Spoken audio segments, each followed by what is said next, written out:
माँ के पेट के अंदर जरा जायजा ले, अल्लाह जल्ला शानू ने तुझे किस मटीरियल से बनाया।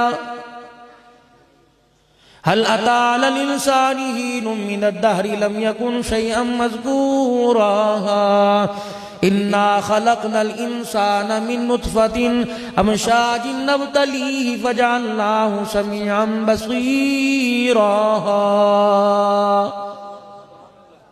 आज इस जिस्म पे कितने बॉडी स्प्रे लगा ले, अगर आमाल से ये जिस्म खुशबूदार करके ना गया तो खुदा की कसम कब्र के अंदर लेटने के बाद हकीकत खुल जाएगी।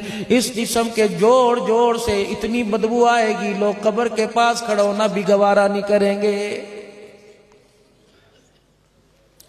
और बाजों का तो हाल लोगों इंसान अपनी आंख से देखता है, ताबूत के अंदर मैयत घर के अंदर आ गई, बार बार स्प्रे करते हैं। यकीन जानो और तो और दूर की बात है, बाप को कब्र में उतारने के बाद, माँ को कब्र में उतारने के बाद जब मट्टी घर के अंदर मट्टी डाल के कब्र पे आते हैं, यकीन जानो बाज तो कब्रिस्तान के अंदर हाथ धो लेते हैं, बाहर घर आकर हाथ धो लेते हैं। यकीनन यकीनन सफाई निसीमान है। अगर ये समझ के अपने हाथों को धोया, माँ की कब्र पे मट्टी डाल के आया, तो खुदा की कसम वो माँ के चेहरे पर नहीं डाल के आया, अपने अमलों पे मट्टी डाल के आ गया।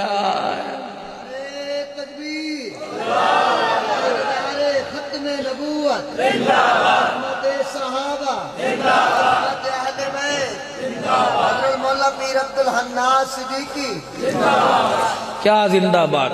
हाँ, अगर तुम्हें मरने के बाद खबर मिले अब्दुल हन्नान कलमा पढ़ते मरा, फिर जिंदाबाद कहना, वरना मेरे से बड़ा मुर्दाबाद कोई नहीं।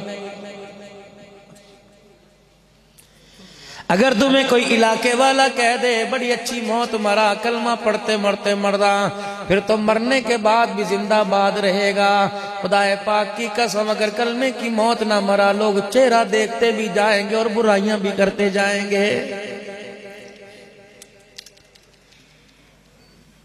इतनी सी जिंदगी बाकी रह गई, पता नहीं कहाँ आके ब्रेक लग जाए, कहाँ आके फ्यूज हो जाए और दुनिया की लाइट चली जाए, अंधेरा आ जाता है। मेरे अजीजों फ्यूज बदल लिया जाता है, लेकिन जिंदगी का फ्यूज मेरे अजीजों उड़ गया तो खुदा की कसम कयामत आ जाएगी, दोबारा जिंदगी नहीं आ सकती है।